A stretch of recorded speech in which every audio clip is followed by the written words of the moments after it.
Speaker کم کر دیں جب تک آواز سنیں اور شروع کر دیں.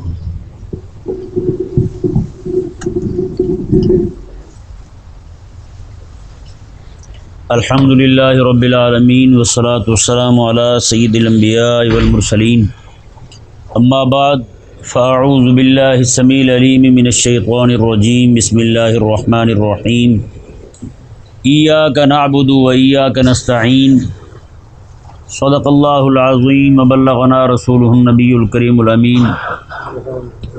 دوست جو دور بیٹھے نا وہ ذرا قریب قریب تشریف لے آئیں تاکہ سننے میں آسانی ہو. یہ دعا تلقین فرمائی رب تبارک و تعالی نے ایاک نعبد و ایاک نستعین کہ ہم تیری ہی عبادت کرتے ہیں اور تجھ ہی سے مدد مانگتے ہیں. یہاں پر صیغہ جو ہے یہ جمع کا لایا گیا. ایک بندہ جماعت کے ساتھ کھڑا ہے, امام یہ پڑھتا ہے کہ ہم تیری عبادت کرتے ہیں, ساتھ پچھلے بھی شامل ہیں. یہ بات سمجھ آتی ہے. اب جو بندہ اکیلا سنتے پڑھ رہا ہے, اکیلا نفل پڑھ رہا ہے, وہ کھڑا ہو کے رب کی بارگاہ میں یہ کہہ رہا ہے ہم تیری عبادت کرتے ہیں. جمع کا صیغہ اپنے لیے بولنا, جی جمع کا صیغہ اپنے لیے بولنا. جیسے کوئی بھی بندہ جمع کا صیغہ ادب کے لیے لایا جاتا ہے, تعظیم کے لیے لایا جاتا ہے. کسی ایک بندے کے لیے بولا جائے, جیسے کہتے ہیں کہ یہ ابا جی آ رہے ہیں, ابا جی فرد واحد ہیں, ان کے لیے آ رہے ہیں, مطلب یہ تعظیم کے لیے جمع کا صیغہ لایا جا رہا ہے. یہ کلام جو ہے نا یہ واحد نہیں لایا جا رہا کہ ابا آ رہا ہے, نہیں کہا جائے گا, اسے بید بھی کہا جائے گا. ابا جی آ رہے ہیں, ابا جی تشریف لا رہے ہیں جی, امی فرما رہی ہیں.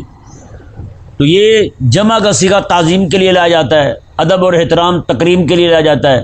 تو بندہ جب نماز میں کھڑا ہے, رب کی بارگاہ میں کھڑا ہو کہہ رہا ہے کہ ہم تیری عبادت کرتے ہیں جی, تو یہ ایک بڑی غور کرنے والی بات ہے. وہ یہ کیونکہ میں اکیلا کھڑا ہو کے نماز پڑھوں رب تبارک و تعالیٰ کی بارگاہ میں, اپنی عبادت جو ہے رب تبارک و تعالیٰ کی بارگاہ میں اپنا عجز اور نیاز مندی رب تعالیٰ کی بارگاہ میں پیش کروں, ممکن ہے میرے شامت اعمال کی وجہ سے ٹھکرا دیا جائے. تو رب تبارک و تعالیٰ نے یہ طریقہ بتایا کہ پوری کائنات کے اندر میں جس وقت اکیلا اور تنہا بھی عبادت کر رہا ہوں, اس وقت بھی رب تبارک و تعالیٰ کے فرشتے عبادت کر رہے ہوتے ہیں. اس وقت بھی پوری دنیا کے اندر جس وقت میں زور پڑھ رہا ہوں, اس وقت کہیں نہ کہیں صبح بھی پڑھی جا رہی ہوتی ہے, کہیں نہ کہیں عصر بھی پڑھی جا رہی ہوتی ہے. جس وقت میں مغرب پڑھ رہا ہوں ممکن ہے کئی سارے مقامات پر فجر بھی پڑھی جا رہی ہو جی. تو رب تبارک و تعالیٰ نے ارشاد فرمایا کہ جب تو نماز پڑھے نا, میری بارگاہ میں کھڑا ہو, تو نہ عبدو, اکیلا نہ کہے, یہ نہ کہے کہ عبدو میں عبادت کرتا ہوں, فرمایا کہ نہ, بلکہ جو نیک لوگ ہیں, اہل اللہ ہیں, اولیاء اللہ ہیں, اور اس طرح کر کے جتنے بھی ملائکہ ہیں, ان کی عبادت کو بھی اپنی عبادت کے ساتھ شامل کر. ان کی عبادت کو بھی اپنی عبادت کے ساتھ شامل کر. پھر عرض کر میری بارگاہ میں, مولا ہم سارے تیری عبادت کر رہے ہیں, میری عبادت جو ہے میرے رکوع سجدے ٹوٹے پھوٹے ہیں, اور میرے ان کی عبادت کے صدقے میرے ٹوٹے پھوٹے سجدے بھی اپنی بارگاہ میں قبول کر لے. اس لیے رب تبارک و تعالیٰ کی بارگاہ میں کھڑے ہو کر نعبد اور نستعین پڑھتے ہیں, ہم تیری عبادت کر رہے ہیں, ہم تجھ سے مدد مانگ رہے ہیں. سمجھ آیا نا مسئلہ؟ اب بعض احمق لوگ جو ہیں یہ اعتراض کرتے ہیں کہ نعبد اور نستعین یہ کلام تو رب کا ہے. یہ کلام کس کا ہے؟ رب کا, اللہ تعالیٰ کا کلام ہے. ایاک نعبد و ایاک نستعین, کہ ہم تیری عبادت کرتے ہیں اور تجھ سے مدد مانگتے ہیں. تو کہتے ہیں پھر تو رب تبارک و تعالیٰ خود عبادت کر رہا ہے ہماری. نمازی جب نماز میں کھڑا ہو کے پڑھتا ہے ایاک نعبد, ذرا غور کے ساتھ سنیں, ایاک نعبد و ایاک نستعین کلام کس کا ہے؟ اللہ کا. ذرا زور سے کہیں, اللہ کا ہے. تو اللہ کا کلام ہوا, نماز میں کھڑا ہو کے بندہ پڑھ رہا ہے, رب کا کلام ہے. تو کہتے ہیں مطلب اس کا یہ بنتا ہے ایاک نعبد و ایاک نستعین, ہم تیری عبادت کرتے ہیں. یعنی رب کہہ رہا ہے بندے کو, بندہ سامنے کھڑا ہے رب کے, تو کلام رب کا ہے. تو بندہ یہ کہہ رہا ہے کہ رب مجھے کہہ رہا ہے کہ میں تیری عبادت کرتا ہوں اور میں تجھ سے مدد مانگتا ہوں. تو اس سے تو یہ لازم آتا ہے کہ رب بندے سے مدد مانگتا ہے, رب بندے کی عبادت کرتا ہے. تو اس کا سوال سمجھ آ گیا آپ کو؟ نہیں سمجھ آیا؟ ایاک نعبد و ایاک نستعین کلام کس کا ہے؟ اللہ کا کلام ہے۔ نماز میں کھڑے ہو کے جب بندہ پڑھے گا رب کا کلام تو کیا مطلب ہو اس کا کہ رب بندے کو کہہ رہا ہے کہ ہم تیری عبادت کرتے ہیں، ہم تو اس سے مدد مانگتے ہیں۔ تو یہ ذہن میں رہے، یہ سوال جو ہے نا بعض ملحد بے دین لوگ قائم کرتے ہیں، تو میں اس کو سمجھانے کے لیے آپ کو ایک سادہ سی مثال عرض کرتا ہوں۔ ہوتا یہ ہے کہ بچہ جب پڑھنے جاتا ہے نا مدرسے میں یا اسکول میں، تو اسے اپنے مثال دے رہا ہوں، اپنے ماما کی، ماموں، چاچا، کسی کی شادی کے لیے درخواست لکھنی ہے۔ اب وہ بچہ تو نیا نیا داخل ہوا ہے، اسے پتہ نہیں ہے کہ درخواست کیسے لکھنی ہے یا نہیں، اسے نہیں معلوم کہ درخواست کیسے لکھوں میں۔ اپنے جو ہیڈ ماسٹر ہے اسکول کا، مدرسے کا محتمم جو مدیر ہے، اس سے چھٹی کیسے لوں؟ تو وہ ہیڈ ماسٹر، وہ مدرسے کا محتمم کہتا ہے بیٹا آؤ میں تمہیں درخواست لکھ دیتا ہوں۔ میں کیا کرتا ہوں؟ درخواست لکھ دیتا ہوں۔ اب وہ ہیڈ ماسٹر ہو کے، محتمم ہو کے درخواست لکھتا ہے۔ کیا لکھتا ہے؟ بخدمت جناب ہیڈ ماسٹر صاحب یا بخدمت جناب محتمم صاحب ہیں، مہربانی فرمائیں فدوی کے چاچے کی شادی ہے ہیں جی، تو بتائیں جی وہ ہیڈ ماسٹر خود ہے، محتمم خود ہے، اس کے چاچے کی شادی تو نہیں نا ہیڈ ماسٹر کی، لیکن یہ کیوں لکھا جا رہا ہے؟ یہ بچے کو لکھ کے دے رہا ہے۔ کس کو دے رہا ہے؟ بچے کو لکھ کے دے رہا ہے۔ تو بھائی اسی طرح کر کے یہ کلام رب کا ہے لیکن پڑھا رب کے لیے نہیں جا رہا۔ نہیں سمجھ آیا مسئلہ؟ ایاکن جیسے ہیڈ ماسٹر اور محتمم جو ہے درخواست لکھ رہا ہے، درخواست لکھی اس کے نام جا رہی ہے لیکن اس کے چاچے کی شادی تو نہیں، اس کے مامے کی شادی تو نہیں سمجھ آیا مسئلہ؟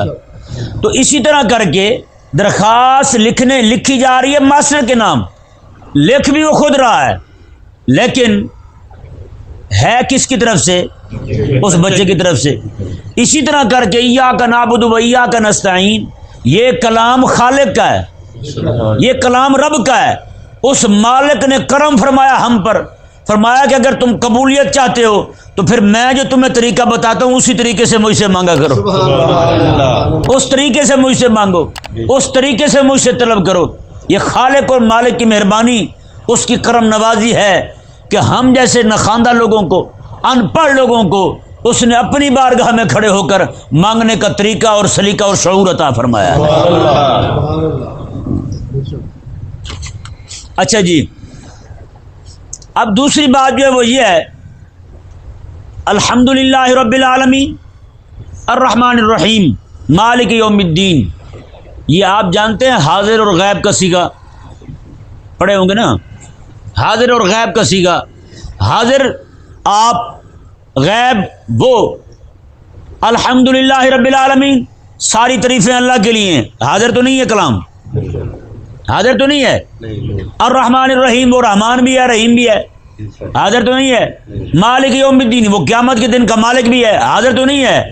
ایاک نعبد و ایاک نستعین، ہم تیری عبادت کرتے ہیں اور تجھ سے مدد مانگتے ہیں۔ کلام ایک دم غیب سے حاضر کیسے ہو گیا؟ سیغے تو غیب کے چل رہے تھے، کلام ایک دم حاضر کا آ گیا۔ وہ رحمان ہے، وہ رحیم ہے، ساری تعریفیں اس کے لیے ہیں، قیامت کے دن کا وہ مالک ہے۔ ایاک نعبد و ایاک، ہم تیری عبادت کرتے ہیں اور تجھ سے مدد مانگتے ہیں۔ یہ ذہن میں رہے، پیچھے مقام تعریف کا تھا، کیا تھا؟ تعریف کا تھا، حمد و ثنا کا تھا۔ تو جہاں حمد و ثنا تھی وہاں صیغہ غیب کا استعمال ہوا، اور عبادت جو ہے اور مقام حمد اور ثنا کا اسی مناسب ہے کہ وہ غیب کے ساتھ ہو، اور جہاں پر رب تبارک و تعالیٰ کی عبادت کی بات تھی تو عبادت جو ہے وہ غیب سے نہ ہو، وہ حضور دل کے ساتھ ہو۔ کس کے ساتھ ہو؟ دل حاضر ہو بندے کا، حضور دل کے ساتھ ہو، کامل توجہ کے ساتھ ہو۔ اس وقت جو ہے نا بندہ رب تبارک و تعالیٰ کی بارگاہ میں مخاطب بن کر کہتا ہے مولا میں تیری عبادت کر رہا ہوں، ہم تیری عبادت کر رہے ہیں اور تجھ سے مدد مانگ رہے ہیں۔ آگے دیکھیں جی، دوسرا جواب جو ہے وہ یہ ہے، نمازی نے جب نماز شروع کی تو بمنزلہ اجنبی کے تھا۔ کس کے کیا مقام تھا؟ اجنبی کے۔ اجنبی جو ہوتا ہے وہ جاتا ہے، جاتے ہی فوراً وہ فرینک تو نہیں ہو جاتا ہیں، جاتے ہی اس سے نہیں کرتا وہ آپ جی بھلا ہیں آپ سے یہ مانگنا ہے، آپ سے وہ کرنا ہے، اس طرح نہیں کرتا، پہلے بیٹھتا ہے، کچھ تکلف ہوتا ہے اس میں بات کرنے میں، وہ تھوڑی دیر بعد جا کے وہ جناب ایسی اس کے اندر ہمت پیدا ہوتی ہے کہ وہ سامنے والے کو مخاطب کر سکے، اس کے ساتھ وہ کلام کر سکے۔ تو بالکل یہی حال یہاں ہوا، رب تبارک و تعالیٰ کی بارگاہ میں بندہ کھڑا ہوا اور کھڑا ہو کے رب تبارک و تعالیٰ کی تعریف کر رہا ہے غیب کے سیغے کے ساتھ، لیکن جیسے ہی وہ اجنبی تھا، اجنبیت اس کی ختم ہوئی، رب تبارک و تعالیٰ نے اپنے اور بندے کے درمیان جو حجابات تھے وہ ہٹا دیے، تو ایک دم سے بندہ غیب کے سیغے بولتا بولتا حاضر کے سیغے بولنے لگ گیا۔ سبحان اللہ ہے وہی بندہ جو ہے رب تبارک و تعالیٰ کی بارگاہ میں مخاطب بن کر کہنے لگا ایاک نعبد و ایاک نستعین، ہم تیری ہی عبادت کرتے ہیں اور تجھ ہی سے مدد مانگتے ہیں۔ اچھا یہ دیکھیں نستعین جو ہے یہ نعبدو کے بعد واقع ہوا ہے، نستعین یہ سمجھ بھی آ رہا ہے یا ویسے ہی ہے؟ آ رہا ہے نا؟ نستعین نعبدو کے بعد ہے، نعبدو ہم تیری عبادت کرتے ہیں، نستعین ہم تو اس سے مدد مانگتے ہیں۔ جی اس سے کیا ثابت ہوا؟ فرمایا کہ کچھ لینا ہے نا کسی سے تو کچھ نیاز مندی بھی پیش کرو۔ پہلے یہ کہا کہ ہم تیری عبادت کرتے ہیں، چل پھر مدد بھی کر ہماری، ہم تیری عبادت کرتے ہیں اور مدد بھی فرما ہماری، تو فرمایا کہ پہلے رب کی بارگاہ میں اپنی نیاز مندی پیش کرو، اپنی عاجزی پیش کرو۔ عبادت جو آپ نے کی ہے نا وہ اپنے لیے کی ہے ہیں، لیکن رب تبارک و تعالیٰ کی بارگاہ میں کھڑے ہو کے کہو مولا میں تیرے لیے کر رہا ہوں، تجھے راضی کرنے کے لیے کر رہا ہوں، تیری خوشنودی پانے کے لیے کر رہا ہوں۔ میں جب یہ کہہ کے کھڑے ہو گے پھر رب تبارک و تعالیٰ سے مدد مانگو گے، اللہ تبارک و تعالیٰ بھی تمہاری مدد ضرور فرمائے گا۔ اور دوسری بات جو ہے نعبدو کے بعد نستعین آیا ہے، اس کی ایک وجہ یہ بھی ہے تاکہ بندہ جو ہے نا وہ یہ کہ مولا میں تیری عبادت کر رہا ہوں اور تیری مدد سے کر رہا ہوں، تیری عبادت کر رہا ہوں، تیری مدد سے کر رہا ہوں، تاکہ اس کے اندر غرور اور گھمنڈ نہ آئے کہ وہ بعد میں اکڑا پھرے میں نے تو 2 نفل پڑھے تھے رب کے لیے، میں نے تو ظہر کی نماز پڑھی تھی اللہ تعالیٰ کے لیے، یہ گھمنڈ اور غرور اس کے اندر پیدا نہ ہو، بلکہ ہر وقت یہی ذہن میں رہے گا پڑھی بھی تھی تو اسی کی دی ہوئی طاقت سے پڑھی تھی، اسی کی دی ہوئی توفیق سے پڑھی تھی، میں نے کون سی اپنی طاقت خرچ کی تھی، میں نے کون سا اپنا زور لگایا تھا، نہ میرے پاس اپنا حول نہ میرے پاس اپنی قوت۔ کہ نہیں سمجھ آیا مسئلہ جی؟ اب آگے دیکھیں جی، نعبدو جو ہے،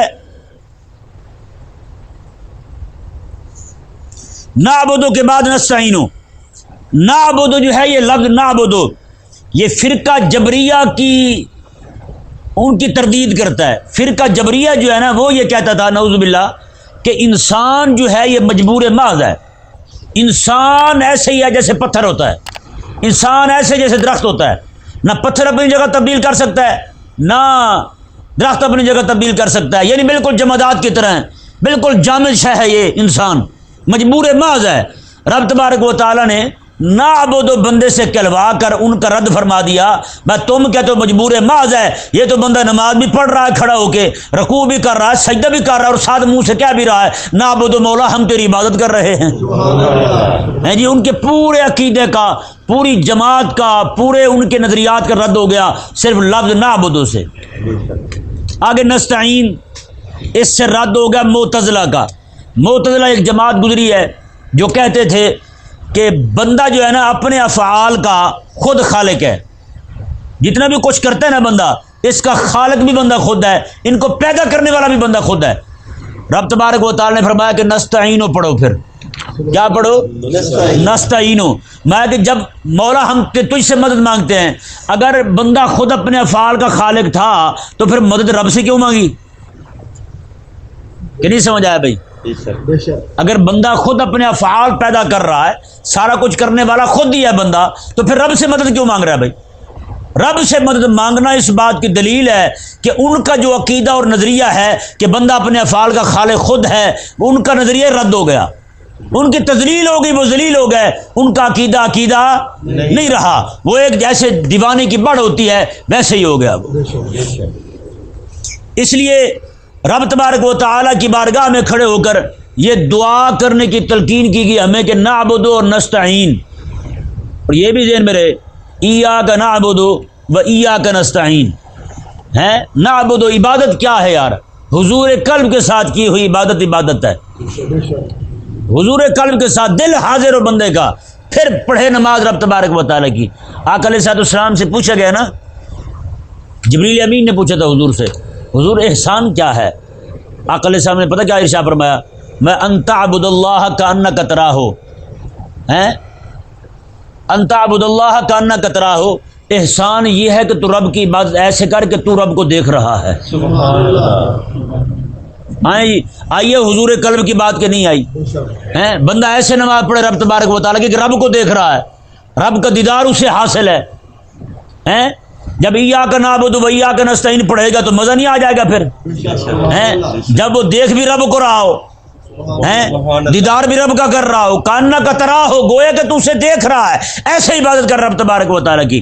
فرمایا پھر آقا کے سامنے اگر یہ درجہ تجھے حاصل نہ ہو تو فَإِن لَمْ تَكُن تَرَاهُ فَإِنَّهُ يَرَاكَ، پھر یہ تو ہونا چاہیے کم از کم کہ تو نماز پڑھ رہا ہے وہی تجھے دیکھ رہا ہے۔ چلو تیری نگاہ میں قصور ہے، تو نہیں دیکھ سکتا اپنے خالق اور مالک کو، اپنے معبود کو جس کی عبادت کر رہا ہے، پھر یہ تو ہو نا کہ تو عبادت کر رہا ہو وہ تجھے دیکھ رہا ہو۔ ہمارے ایک بزرگ گزرے ہیں حضرت سید جلال الدین رحمہ اللہ، بہت بڑے بزرگ گزرے ہیں۔ اوچ شریف آپ نے نام سنا ہوگا، اوچ شریف کے سب سے پہلے بزرگ تھے۔ وہ دہلی میں پڑھتے تھے تو وہاں سے یہاں آ گئے، یہاں پڑھانے لگے، اپنا مدرسہ قائم کیا اوچ شریف میں۔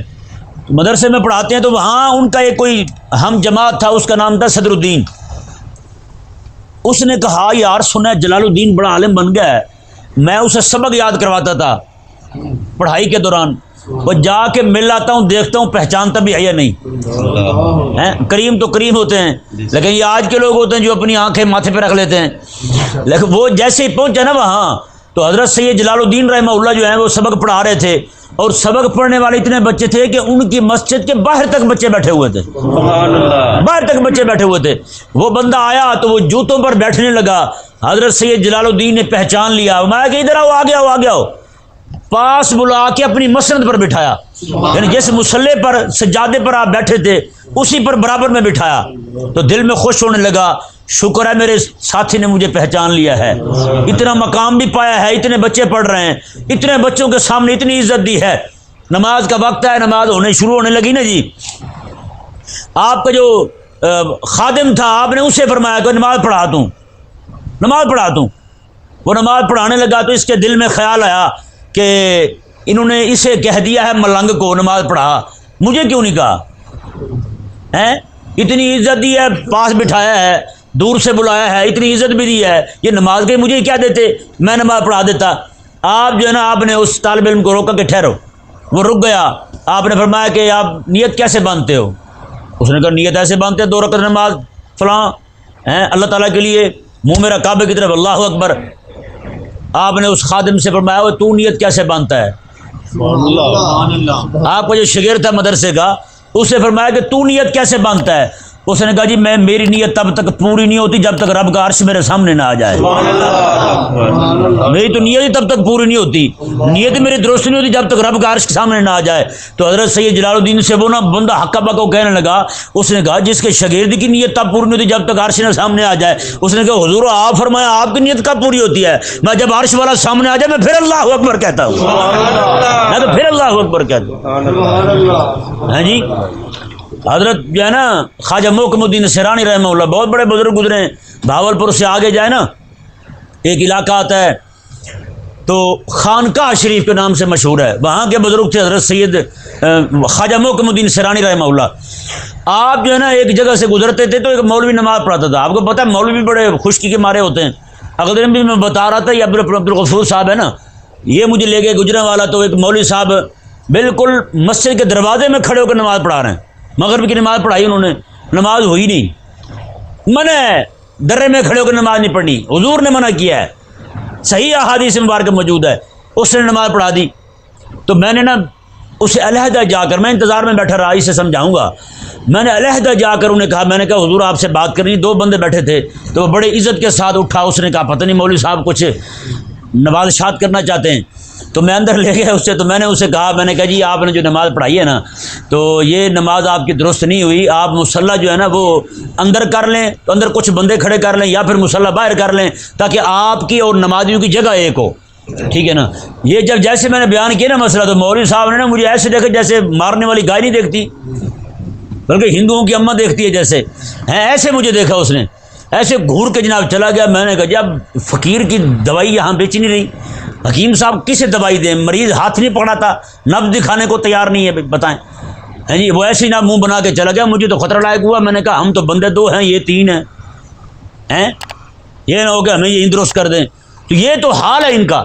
حضرت خواجہ محکم الدین سرانی رحمہ اللہ، آپ کا درویشی بالکل طبیعتی مزاج تھا، آپ کہیں جاتے تھے تو راستے میں ایک جگہ نماز پڑھتے تھے، ایک مولوی صاحب نماز پڑھائیں، ان کی نماز کا طریقہ درست نہیں تھا، وہ فرماتے تھے یار نماز اس طرح نہیں، اس طرح پڑھا، اور نے کہا چل بابا کام کر، تو تجھے کیا بتاؤ نماز کیسے پڑھانی ہے، مولوی میں ہوں، بتائے گا تو مجھے ملنگ ہو کے۔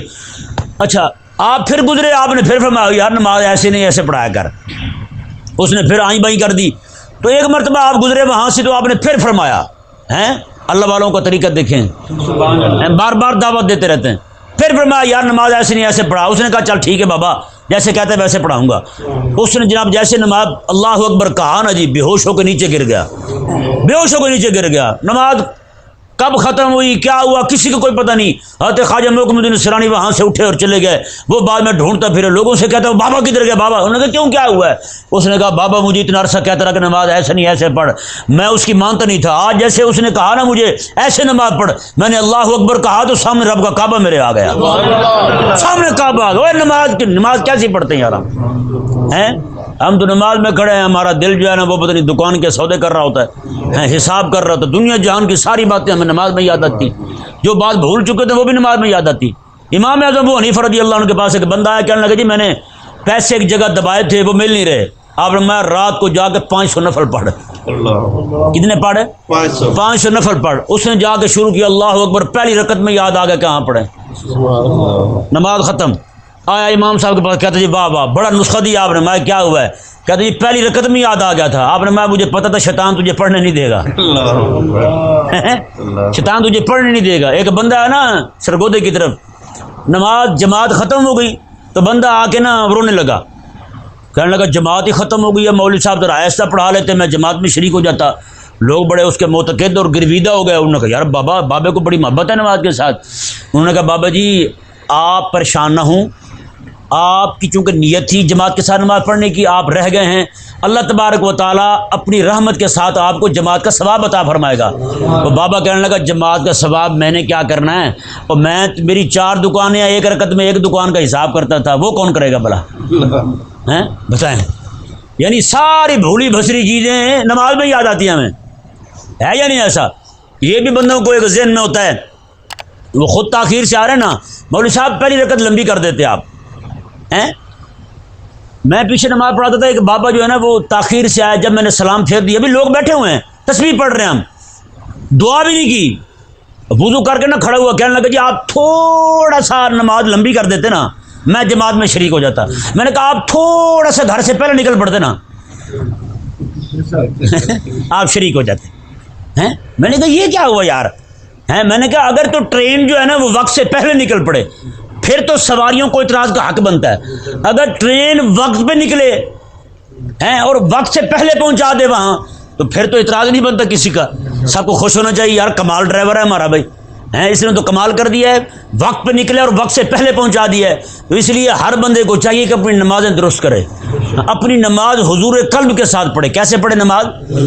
ایاک نعبد و ایاک نستعین۔ یار یہ پتہ ہی نہیں ہمیں کہ اتنا بڑا کلام ہے اور کیسے رب کی بارگاہ میں ہم پڑھ رہے ہیں کھڑے ہو کے، ایاک نعبد و ایاک نستعین۔ یہ چھوٹی بات ہے یار، خالق اور مالک ہو کر یار عبادت قبول کرنا چاہتے تو اس نے ہمیں یہ طریقہ بتایا نا، ہیں یہ ہمیں بتایا اس نے، یہ تعلیم فرمایا اس نے ہمیں۔ اللہ تبارک و تعالی ہم سب کو سمجھنے کی توفیق عطا فرمائے۔